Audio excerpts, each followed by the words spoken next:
back and forth from work. Yeah. That way I keep losing weight and stuff. So.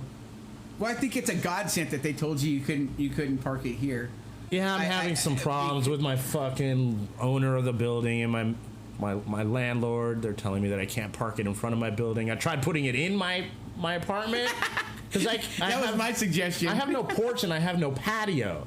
So there's no place where I can keep it that's, out of harm's way. And leaving it out on the street or near my parking space, anybody could just roll it up and hoist it up onto a truck and take off with it. So Marin has been, really nice enough to go out of his way and clear some space in his garage. So I've been parking it in there. And move the table. It's not that big a deal. But it's still your space. Yeah, and I am appreciative of it. Yeah, no problem, dude. But that's like I said last night. I came home from one of my meetings. There's Wes. He's got my garage open. It's like 9:30, about 9:45. 10:30, dude. When you got home. Was it that late? Really? Yeah. I must have set up. I got there like 8:30, like 8:20. And he's like, Marin, what? You need to pull your truck up. I can barely see. I go, what do you need to see for? Because I'm polishing it. Check it out. Look at the chrome on this thing, man. Look at this. And he's got this new, I don't know what it is, fiber. It's like a cloth that evaporates into the chrome. It's and then cotton that has polish oil in it, and you just pull out chunks of the cotton, and while you rub it leaves a residue that you can buff off. I never seen somebody excited over cotton unless it was candy. Right. And this guy was just like, look what it can do, and he's like showing me little spots. Look at the shine on that. Oh man. So anyway, make a long story short, he has me pull my truck around and face it into the garage, so he has light coming from the beams of my truck. And then he's got the light garage going. And then he's like, oh, look at the floorboards are kind of loose. And I'm like, all right, let me go grab a screwdriver. So I'm tightening up this and I'm tightening up here, And when it was done, he's like, look, Marin, look how beautiful it is. Fucking looks tits, man. He was just so excited about it. Off all this chrome. Yeah. When I first purchased it, the mirrors were clouded over. Yeah, I've seen that. And all of the chrome had water stains on it. Yeah. And they would start to get those tiny little specks of rust. And then there's plastic wrapped everywhere on it. Right. So even the gauges had that factory plastic wrap around it. You can't really tell until you start picking at it. And so now it's all bright and shiny, and I'm all proud riding it. So. Are you still gonna take your trip to Big Bear tomorrow? I'm thinking about going to Big Bear. I'm wrestling between if the trip up to Big Bear is worth just the scenery as I'm going around it, but I've been told that the hill might be a little too steep. It's fine if I can go up there and have to turn around, so long as the view is cool while I'm riding up there. Yeah. Otherwise, because the destination won't be the payoff. But if I take a trip to Newport, more than likely, I'll be able to make it all the way to Newport. Oh, yeah. I might take all day, but... Flatland, yeah. But I'll be able to reach the destination and enjoy chilling at the beach for a little while before I turn around and ride back. So I'm just wrestling with that idea. I don't know yet. We'll figure it out. Maybe Big Bear. I don't know. All right. I haven't decided yet. And again, we're out of Fontana, California, so this is our area. We have Mount Baldy. We have Big Bear, Arrowhead Lake, Silverwood Lake, Lytle Creek, Jurupa Hills, was a Snow Summit. And so I don't know if people come from miles around or not to see these places, but I've been to Snow Summit before. Yeah. So yeah, there's the excitement there that Wes was feeling for the scooter. That's like I said before. It's one of those few times that I seen him get excited over something. Just gonna very, very excited, man. Fucking E. Actually, I can't wait to ride my bike back over there and pick it up and see what it looks like with all the chrome. Because it was it's gonna gleam. It was like midnight when I finished fucking with the chrome and getting it all buffed out. So I can't wait to. And you would have probably stayed there longer if I would have said, you know what, Wes? It's getting late and I'm gonna shit down. Let's wrap it up. And you know what my fear was? I'll tell you, because as you all know, I've just had my surgery and stuff. And my mom lives next door. Right. And so my fear was, because here it is 12 o'clock at night, I got my garage open, I got my tunes blaring out of my truck, I got a scooter sitting there, I'm polishing, I'm tightening screws, Wes is polishing, and here it is going on 12 o'clock midnight. And my fear was that my mom was going to come out and be like, you better not be on those drugs again. Fucking wasting your brand new kidney on fucking another life of dope in your veins. Are you on that methamphetamine? So that was she knows me well enough to know that. But that's something I know that's always in the back of her mind, because before I was sober for a year and a half, and then actually a year and 9 months, and then I relapsed, And she's like, I know what you're doing. I said, great. You know what I'm fucking doing. Big deal. Right. You knew what I was doing before. Yeah. You know what I'm doing now. It shouldn't change that you love me, right? Right. So anyway, most of the time, like I said, I go to bed like at 10 o'clock. Right. And I'm up at 4 o'clock.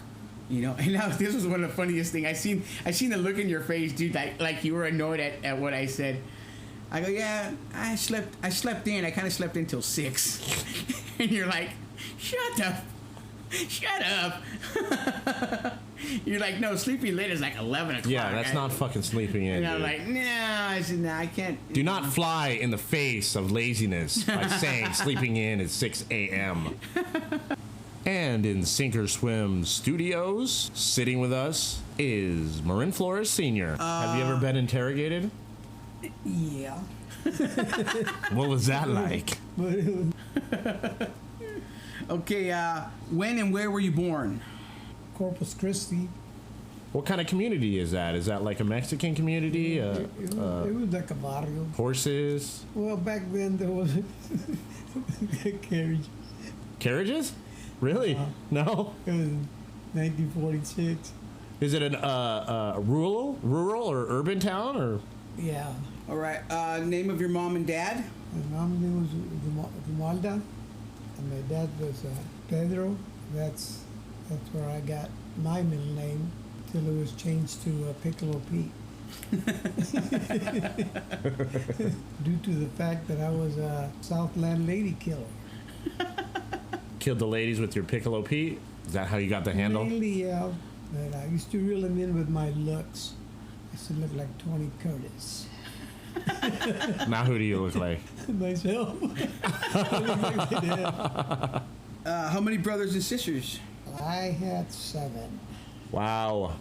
That's a big family. 3 brothers and 4 sisters. How many are still alive?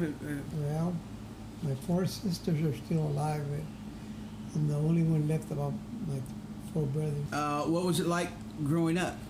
Was it Nebraska, you said? Or no, Texas? Why did I get Nebraska? I don't know. You moved to Nebraska at one time, though, right? I grew up in Texas, Nebraska, Colorado, Arkansas, Mississippi, Arizona, California.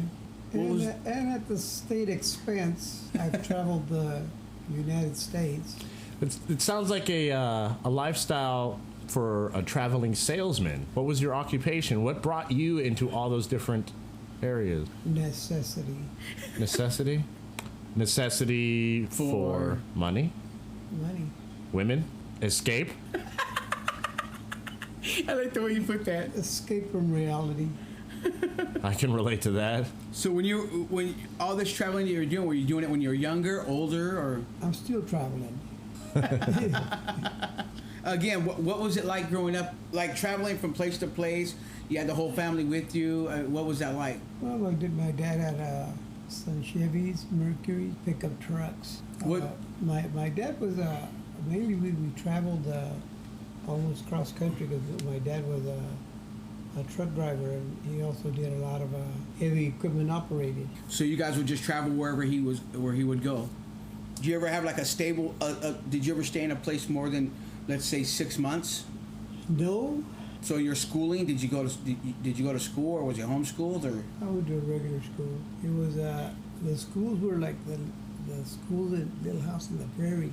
Get the hell out of here. Like a little church almost? Yeah, it was the first row was first grade, the second row was Wow. second grade. And one teacher to teach all the grades. Wow. Were you a good student? I did good.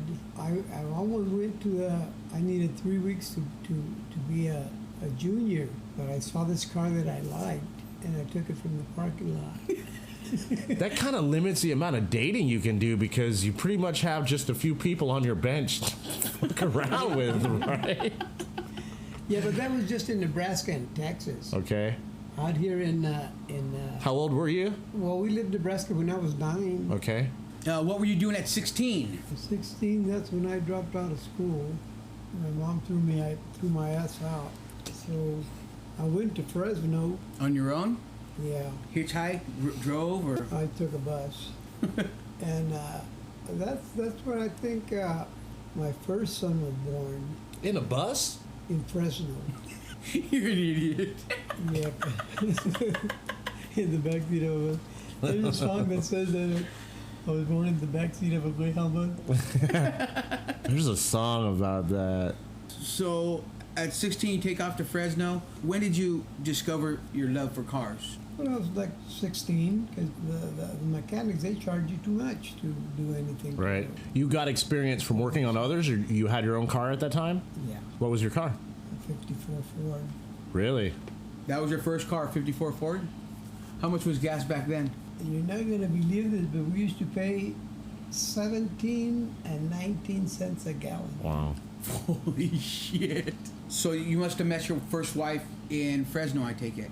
Some broad in Fresno had a Some broad. Don't you ever call her a wife again. So, anyways, I was out there in Fresno like for about 3 months. And I came back to my mom's on Redwood in Fontana. When you found out you had a kid? No, I didn't find out until about 6 months after that. The reason I left her is because I was at work. I was going to college in COD, College of the Desert. One of my brothers went to go visit me, and he heard some music going on, so he looked through the window, and he said that he saw my lady sitting on another dude's lap, dog. So, anyways, he went to visit my dad, and when I got off of work, he called me and he said, "Hey," he said, "what the fuck is going on?" And I went to go visit you, and your lady was sitting on this other dude's lap. So that day, I packed all my shit. I had a 52 Chevy, and she tells me, "Hey, well, hey, what's going on?" And I just kept on packing. So I got all my shit, I put in my car, and I told her what my brother had seen, right? And she said, "Oh, that's a damn lie." And my brother Gilbert, he was one bad mother. And I said, "Okay," I said, "if that ain't true," I said, "you tell my brother Gilbert that he's a liar." And she her whole Attitude changed? Yeah. Her house of cards crumbled. I said, I said, "Let's go up and you tell my brother Gilbert that he's a liar." So she didn't say nothing about that. So anyways, I just left. Yeah. That puts pain. I imagine. Yeah, for sure. That puts pain in your heart. For sure.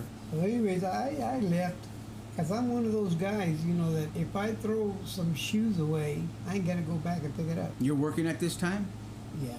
But anyways, about 3 months later, she shows up in this 59 Bonneville. She honks, and I came out and I saw her. I wanted to fuck. I came out and yes, come on, get in. So I got in the car and we took off for a ride. She picked you up. Yeah. I can't imagine that happening to me. And you must have been. If it was for you, Wes. We're going down the road, right? And back then they used to have. Well, they still have them now. These vehicle stops where they pull you to the side like that. She reaches over because they pulled us over, right? And she says, "Oh, honey, tell them it's your car." Oh, shit. I said, "What?" She says, "I stole the car. I stole the car to come out here and see you, right?" And I said, "Fuck you." So they booked her out. Very industrial girl. They Motivated. Very. They arrested her, right? I don't think I've ever met a woman that could steal a car. So she went to jail, and I should get all fucked up and go see her. And she used to tell me, "Get me out, get me out." There at the end, I bailed her out, but I said I was already gonna marry your mom. That being my mom. And I said, "Hey," I said, "I'm gonna bail you out. I'm doing it for the kids, but I want you to go home." She says, "To who?" And I told her, and my mom was with me because my mom had to co-sign too for bail out, right? I took her to the Greyhound bus station in Riverside. She sits down, and then I told her, "Well, I'll see you then." And she said, "Well, ain't you even gonna kiss me?" And I said, "No." That's hardcore, dog. I got off the bus. I said, "Adios." Adios. Adios. Anyways, one of the last things that I said to her, I said, "You walk around smelling like a shit house bucket, and your pussy's so damn funky, a dog wouldn't even suck it." Wow. That's poetry. That still buzzes in her ear. Hey, It buzzes in yours, too. No, I know.